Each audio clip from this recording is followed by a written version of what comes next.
Bonjour les amis, bonjour à tous. L'une des choses qui fait que nous avons autant de guerres en Afrique, autant, je dis autant parce qu'on ne peut même pas compter, en Afrique, c'est le manque de dialogue. Cette manque de dialogue où on continue à rester dans cette position de chefferie, où les uns et les autres pensent qu'ils sont plus supérieurs aux autres. Alors que le dialogue, même en vrai dire, c'est avec ses ennemis. On ne dialogue pas avec ses amis, on dialogue avec ses ennemis. Pourquoi je dis ceci? Le week-end passé, je pense que dimanche, les deux présidents, le président du Congo démocratique et le président du Rwanda, Paul Kagame, et le président du Congo, Félix Tshisekedi, devaient se rendre en Angola pour discuter.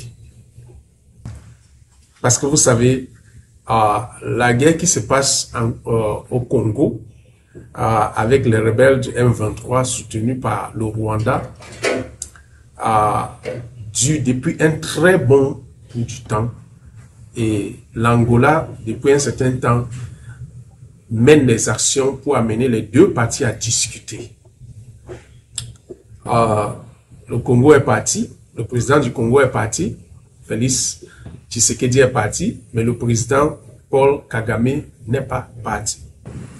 Et il ressort que le président du Congo, en fait, la délégation du Congo dit, la délégation rwandaise n'est pas venue parce que le Congo refuse de dialoguer avec les M23. Le Congo, c'est-à-dire Félix Tshisekedi, refuse de dialoguer avec les M23, les rebelles eux-mêmes. Mais ils préfèrent discuter avec leur soutien, qui, entre guillemets, Paul Kagame, le président du Rwanda. Et moi, je pose la question, comment tu as des problèmes avec une personne et tu préfères discuter avec celui qui soutient la personne et tu ne préfères pas discuter avec la personne même en face? Ça pose déjà un problème. Moi, je pense que Félix Tshisekedi ne comprend pas les choses, comment ça se passe. Certes, je suis d'accord qu'il pense que les M23 sont soutenus par le Rwanda. C'est prouvé. On ne peut pas refuser cela. Mais ce n'est pas le Rwanda qui est au front. C'est les M23. Et je pense que on ne peut que discuter avec ceux qui sont au front. Bien sûr, on peut associer aussi ces soutiens.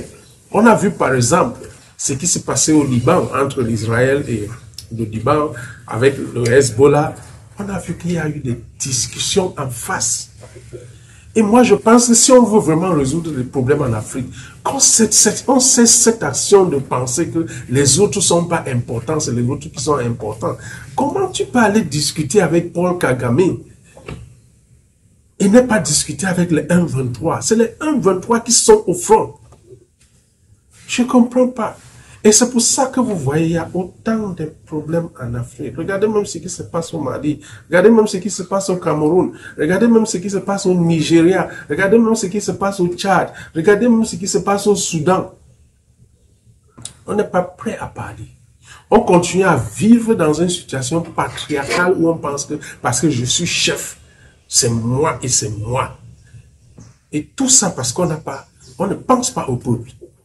Parce que si on pensait au peuple, à ceux-là qui souffrent, parce que ceux-là qui refusent parfois de discuter, ce n'est pas eux qui sont forts. C'est des enfants des gens. Les militaires qu'on tue tous les jours là, ce n'est pas Félix Tshisekedi, c'est les enfants des gens. La population qui s'exode tous les jours là, ce n'est pas lui. Il est dans son palais tranquille. Mais il se permet de dire, il ne peut pas discuter avec les rebelles de M23, alors qu'il prétend vouloir arrêter cette guerre. Tu ne peux pas prétendre vouloir arrêter une guerre et ne pas être capable de discuter avec la personne auquel tu fais la guerre avec. C'est très mauvais et c'est très dangereux.